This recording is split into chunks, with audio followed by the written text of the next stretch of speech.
1999년 한 교도소. 온갖 깔끔을 떨며 나오는 이 남자의 정체는 끔찍한 아동 살해범 조연길. 그런 그를 찾아온 사람은 당시 아무도 인정해주지 않던 분야에 첫 발걸음을 내딛고 있는 대한민국 1호 프로파일러들이었죠. 그런데 나 만나려고 그렇게 입고 왔어요? 그의 첫 마디는 왜요? 대접받는 기분 드네. 시작부터 다른 차원입니다. 하영은 그의 사소한 한마디, 작은 행동 하나 놓치지 않고 프로파일러의 초석을 쌓아나가죠. 이렇게 오자마자 파악한 것은 흉악범들은 보통 평생 홀대받으며 살아왔기에 자신을 만나기 위해 차려입고 온 듯한 차림새를 선호한다는 것.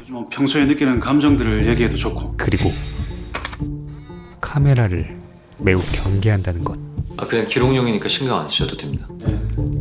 내 얘기 듣고 싶어하는 사람 못 봤는데? 도통 경계를 풀지 않는 그에게 집에 가봤습니다. 네, 엄청 깔끔하던데요. 양말 하나도 흐트러뜨리지 않고. 더러운 거 싫어해요. 그래서 힘들 거예요. 여기가. 하영은 조사한 그의 특징을 바탕으로 온갖 범죄를 저지른 생명부지인 사람들과 같은 방에서 매일 먹고 자고 하는 게 얼마나 끔찍할지. 먼저 공감을 해준 뒤 끔찍해요. 그의 말문을 연다. 그러니까 우리한테라도 말을 해봐요. 그 인간들 잘 씻지도 않고 냄새는 나는데 방은 좁고 더럽고 나 진짜 미치겠어요 진짜. 어쩌면 조윤기 씨가 수연이를 처음부터 죽이려고 했던 게 아닐지도 모르겠어요. 맞아요. 나 절대 죽이려던 게 아니에요. 이어서 자연스럽게 그래서 더 얘기를 듣고 싶어요. 조윤기 씨가 다른 범죄자들과 뭐가 다른지. 그의 살해 동기와 심리 파악 질문을 세팅하고 흔들리는 그에게 살도 많이 빠진 것 같은데 굿값 전략을 식사는 제대로 해요? 시전하죠. 그렇게 이어진 식사 시간. 아무 죄 없는 아이를 죽여놓고 왕성한 식욕을 보이는 이 악마를 보며 하영은 입맛이 떨어지다 못해 토가 나올 지경입니다. 하지만 앞으로의 끔찍한 범죄를 예방하기 위해 기분이 좀 어때요? 꾹 참으며 다시 프로파일링을 이어나가죠. 매일 오늘 같았으면 좋겠네요. 후회합니까? 후회하지 않느냐는 하영의 질문에 제가 거기 없었어야 됐는데. 이어진 그의 대답도 걔도 재수가 없었죠. 상상 초월입니다. 수연입니다. 그의 이름 이수연. 평생을 피해의식에 똘똘 뭉쳐 살아온 그는 그날 거기 안 왔으면 심지어 본인의 유괴살인에 대해서도 쥐도 나도 아무 일 없었을 거 아니에요. 은연중 아이에게 그 탓을 전가해버리죠. 본인이 이렇게 된 게 이 쓰레기의 논리회로는 수연이 탓이라고 생각을 해요? 하필 거기서 내 눈에 띈 게 잘못이라는 거죠. 그야말로 갱생 불가입니다. 그저 이 악마의 끝모를 역겨움에 구토를 하고 맙니다. 이 프로파일링, 이 악의 마음을 읽는 시간이 끝난 후 항상 이어지는 착잡한 마음. 담배 끊으셨잖아요. 왜? 라이터는 왜 들고 다니세요? 국영수가 쓰지도 않는 라이터를 항시 들고 다니는 이유는 비상이야. 분명히 한 번은 담배 찾을 날이 올 것 같거든. 근데 그 순간에 당장 불도 없으면은 진짜 미칠지도 모르니까.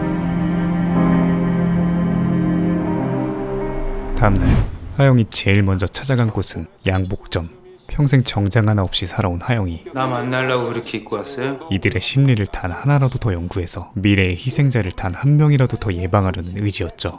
그리고 국영수 계장은 1년만 딱 더하게 해줘요. 예? 겨우겨우 신설했던 범죄행동 분석팀을 연장시키기 위해서 무릎까지 꿇습니다. 에이 참 진짜 1년만 딱.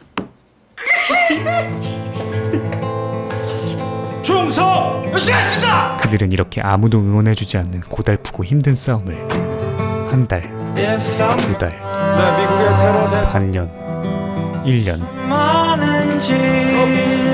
2년 묵묵하게 이어나간다. 2002년 4강 신화로 전국이 축제 분위기일 때도 그들의 목적지는 교도소였죠. 그리고 2003년 9월 12일 강남구 수성동.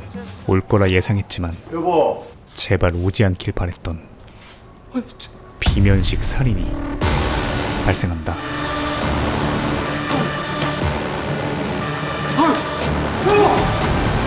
그런데 범인은 아직 집에 있었죠. 너 있네 또 있네. 같은 시각 강간치사 토막살인범 황대선을 프로파일링 중인 하영 듀오. 남의 불행한 어린 시절 얘긴 들어서 뭐하게요. 무슨 일이 가장 많이 화가 났었어요? 그간의 흉악범들 중에서도 가장 사이코패스에 근접한 그의 트라우마는 아버지 때문에. 또 아버지였죠. 아버지가 이유도 없이 맨날 두들겨 팼으니까. 밥 먹다가 패고 학교 간다 해서 패고. 인격 형성기에 아무 이유 없는 폭력과 그로 인해 야기된 원만하지 못한 교우관계, 그런 감정들이 많이 힘들었을 텐데 그리고 주로 화가 났을 땐 어떻게 해소했습니까? 가장 주된 공통점은 뭐 어릴 때 할 수 있는 게 뭐 있나. 말 못하는 짐승이나 잡아서 죽였지. 처음엔 동물로 시작한다는 것. 옆집 소 낫으로 찍어 죽이고 동네 개 잡아다가 뜨거운 불에 올려놓고 폴짝폴짝 뛰면서 소리 지르는 거 보고. 애초에 다른 생명체에 대한 그러고 나면 속이 시원했어요. 감정 따윈 없었죠. 동물 죽이고 나서 그 해체 같은 것도 해봤어요? 가끔 여기저기 잘라봤어요. 그 뚝뚝 자르면서 칼 쓰는 거 재밌더라거든. 그리고 그것은 두 번째 사건 여성 피해자 시간이 지나면 성폭행 살해에 의해 사람에게로 다리 살점을 그래서 배워갔습니까? 지원이 됩니다.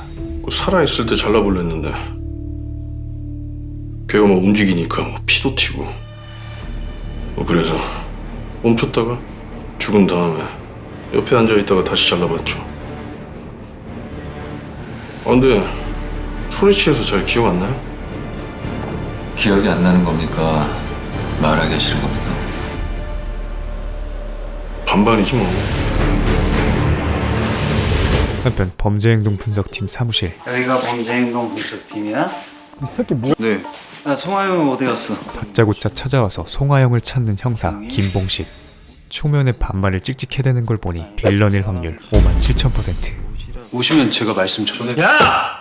그때 때마침 송하영이 도착하는데 굳어지는 표정을 보니 어지간한 악연이 아닌 것 같았죠. 야, 신수 좋아졌다. 그는 송하영의 비리 고발로 좌천됐다가 지금 막 복귀한 과거 하영의 사수였습니다. 사람을 봤으면 인사부터 하는 게 예의지. 앞으로 각오하라는 일종의 선전포고를 하기 위해 인사를 빙자해 방문한 것이었죠. 그럼 또 봐요. 며칠 뒤 종로 군곡동. 경찰이 연쇄살인범의 존재를 파악 못하던 사이 이 망치살인마는 또다시 일을 저지른다. 다음날 윤태구 형사가 사건 현장에 도착하는데 그들이 가장 먼저 체크하는 것은 바닥의 혈흔과 천장의 혈흔. 깨끗하네? 천장에 피가 튀지 않았다는 것이 의미하는 것은 저항도 없이 무저항. 한 번에 제압당했단 얘긴데 보통 피해자가 저항할 경우 범인이 흉기를 마구 휘두르게 되고 그로 인해 천장에 피가 튀기 마련이기 때문이었죠. 심지어 그 피해자들 몸에 방언도 하나도 없이 깨끗합니다. 방어흔, 즉 방어하면서 생긴 상처 또한 존재하지 않고 무엇보다 가장 특이한 것은 이런 초호화 부잣집에 들어와서 도둑질이라곤 전혀 하지 않은 범인. 하지만 그렇다고 원한 살인이라기엔 모두에게 너무나 평판이 좋은 부부였다는 것. 당시만 해도 그저 살인을 즐기는 사이코패스 연쇄살인범에 대한 개념이 희미했던지라 본인도 모르게 어디선가 원한을 샀을 수도 있죠. 경찰은 조금이라도 더 가능성이 있는 원한 살인 쪽에 무게추를 두고 사건을 수사해 가기로 하죠. 아무리 원한 관계여도 수법이 너무 잔인하고 대범하다. 같은 시각 범죄행동 분석팀은 지난 몇 년간 조사해온 연쇄살인범에 대해 정의해보기 시작합니다. 연쇄살인의 정의 요소는 이 세 가지로 나눌 수 있어요. 첫 번째는 심리적 냉각기, 두 번째는 살인 자체를 즐기는 비면식 범죄, 세 번째는 셋 이상의 장소에서 3명 이상을 살해. 그 중에서도 심리적 냉각기란 개념은 아주 섬뜩했죠. 연쇄살인범들은 살인행위 자체에서 쾌락의 절정을 느끼기 때문에 그 여운이 끝나면 쾌감을 채워줄 새로운 대상을 찾아요. 그 한마디로 냉각기는 그 살인으로부터 얻은 충족감과 만족감이 유지되는 시기니까 그 심리적 만족감이 끝나버리면 그 다음 살인이 이어진다는 얘기야. 근데 냉각기가 끝나면 또 살인을 한다는 게 너무 끔찍한데요. 다행히 대한민국에는 아직 살인의 목적을 두고 냉각기까지 가진 연쇄살인 사례가 없어. 우리도 그래서 그냥 추측만 할 뿐이에요. 10년을 본다고 하신 게 이런 놈들을 보고 말씀하신 거죠. 하지만 그들은 꿈에도 몰랐습니다. 10년은커녕 지금 당장 그 일이 벌어지고 있다는 것을. 그리고 그날 저녁 감식반, 수성동 살인사건에 대해 조사 중이던 감식팀은 지난번 궁곡동 살인사건의 족적과 이번 수성동 살인사건의 족적이 이거 비슷해 보이죠? 일치한다는 것을 발견하죠. 그 시각 진중동의 한 저택, 망치살인마는 다음 범행을 이어가려던 찰나 누구 왔어요? 남성의 목소리를 듣고 내빼는 줄 알았으나 다음날 아침 남자가 출근할 때까지 기다린 뒤 또다시 살인을 저지른다. 속보입니다. 오늘 낮 강남구 그리고 진중동에서 전 감식계장이었던 국영수에게 족적 확인을 부탁하러 온 감식팀. 관할은 다른데 같은 놈이다. 이어서 때마침 진중동 사건 뉴스가 터지고 둔기에 맞아 숨진 채 발견? 또 둔기, 군곡동도 둔기였어요. 즉 수성동, 군곡동, 진중동 모두 둔기를 이용한 살인에 수성동과 군곡동은 족적까지 같았죠. 대장님, 둘 다 등산화요. 둘째 같은 놈이에요. 둔기? 예, 그러니까 수성동, 군곡동 둘 다 머리를 맞았어요. 경찰은 드디어 진중동도 둔기라는데 한번 동일 범인을 직감합니다. 진중동 현장 좀 전에 다녀오는 길입니다. 야, 이놈 뭐냐? 수법이 같다. 곧바로 사건 현장에 달려간 송하영. 세 번째 사건 현장도 역시 금고는 건드리지 않고 안방엔 발자국조차 없는 걸로 보아 애초에 금품을 찾지도 않은 것으로 추정됩니다. 그리고 역시나 천장은 깨끗했죠. 이 말인즉슨 범인은 단 한 번의 공격으로 피해자를 제압했다는 의미다. 이걸 어떡하냐. 10년을 봤는데 생각보다 이러네. 대한민국 첫 전부 다 들어맞네요. 연쇄살인마의 등장이었죠. 각각 다른 장소에서 오로지 살인을 목적으로 한 세 번째 살인. 그리고 범인은 사건 현장을 지켜보며 이게 무슨 일이에요? 아주 뿌듯한 표정을 짓습니다. 연쇄살인이다. 시간이 흐르고 범인은 잡힐 기미가 보이지 않자 언론과 여론은 경찰을 두들겨 패기 시작하죠. 그때 숨 쉴 틈도 없이 또 다른 살인이 발생합니다. 이번엔 황화동. 그런데 본인의 존재감을 확실히 뽐내는 중인 김봉식 빌런. 지문 아직 채취 안 끝났어요. 장갑도 없이 지문을 마구 남겨대며 방을 휘젓고 다니는 무지성 행동을 보이죠. 한편 이번 사건은 방화라는 특이점이 추가되었는데 그럼 다른 놈인 거 아니야? 그렇다고 동일범이 아니라고 하기엔 둔기예요. 범행 도구가 똑같고 문희는 심지어 또 삼각형? 모방범의 소행이라고 보기엔 언론에 밝혀지지 않는 삼각형 무늬까지 똑같습니다. 그럼 불은 왜 지른 거야?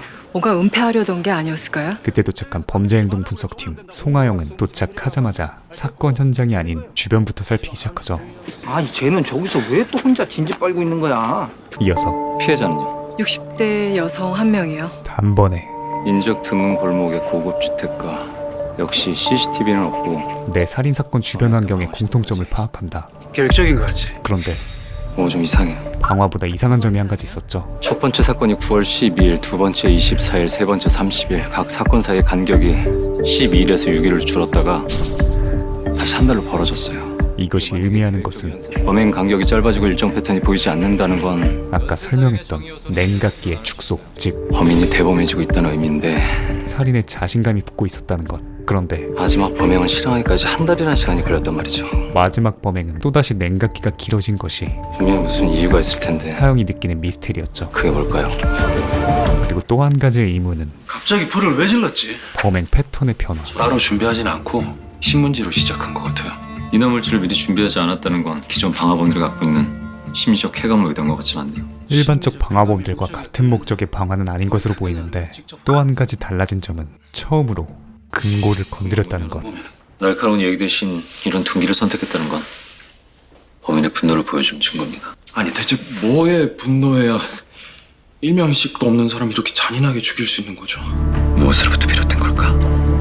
그날 저녁 하는 일 없이 빈둥대며 기자에게 정보나 팔던 빌런 시키가 웬일로 아이 새끼 봐라. 무언가를 깨닫습니다. 뭔데 뭐 찾았어? 바로 수성, 군곡, 진중, 황화. 뭐야 그게? 다 처음에 갔잖아요. 혼민정음 게임 중독자였죠.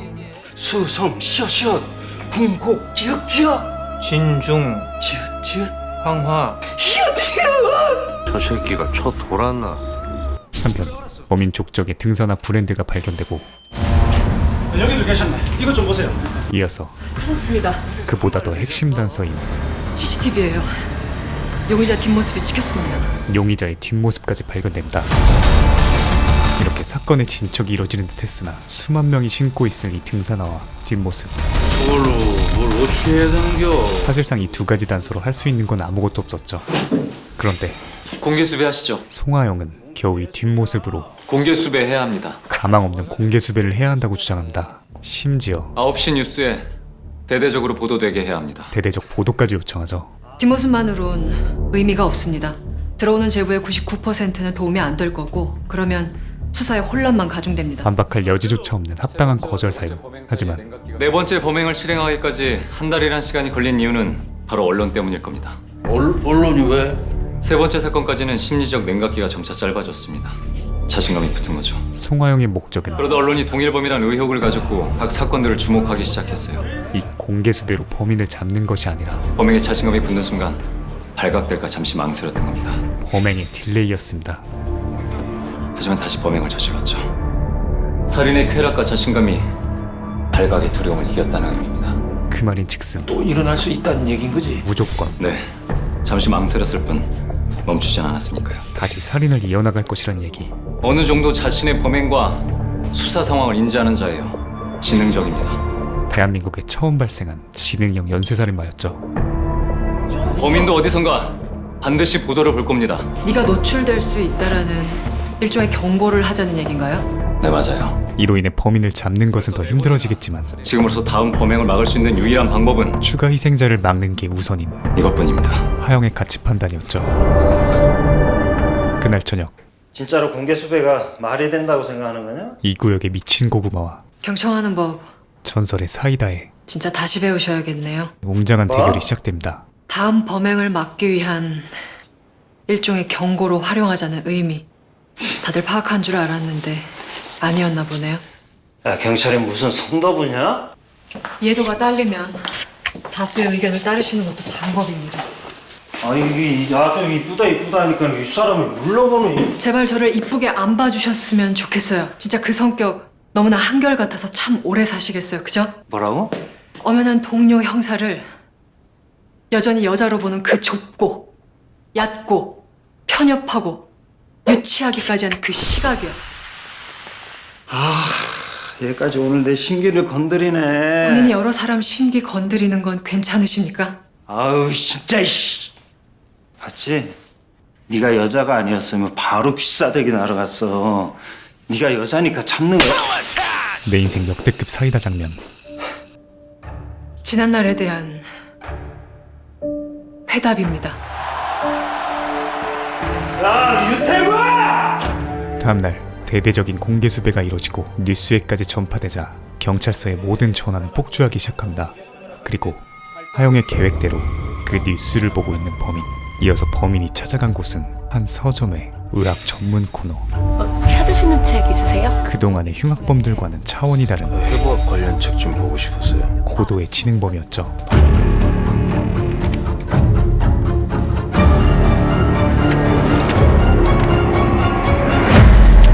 공개수배 33일경과 역시 더 이상의 피해자는 나오지 않았습니다. 하지만 범인도 잡히지 않자 여론은 안 좋아지기 시작하고 하영이 극단적 성격장애와 반사회성 인격장애, 즉 사이코패스로 수사 대상을 넓혀야 한다고 아무리 설명해도 당시 사이코패스라는 개념이 전무하던 시절 그저 소귀의 경일기였죠. 그렇게 시간은 흘러가고 범인은 잡히지 않은 채 한 달, 두 달, 2004년 겨울까지 찾아오고 말죠. 그리고 아유 참 나쁜 놈이다 그죠? 그러게요. 아니 경찰은 뭐 하나 몰라? 어? 아직도 이런 놈 하나 제대로 못 잡고.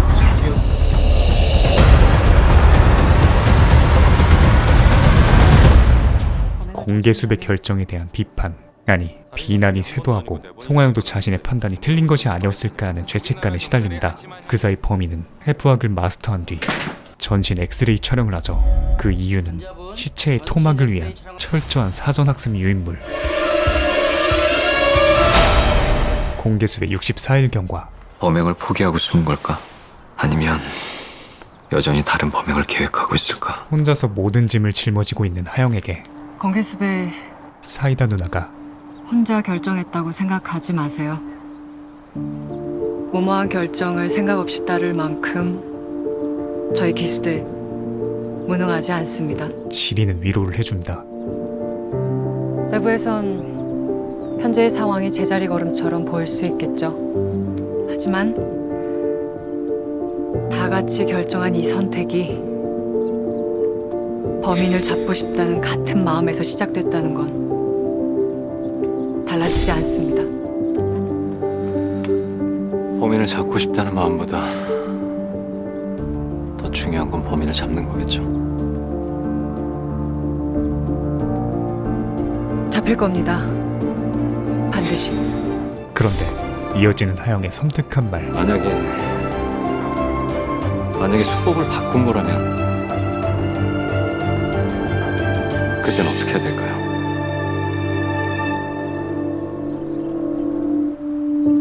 그날 저녁 운동장을 미친 듯이 뛰더니 갑자기 레저용 칼을 갈기 시작하는 누군가.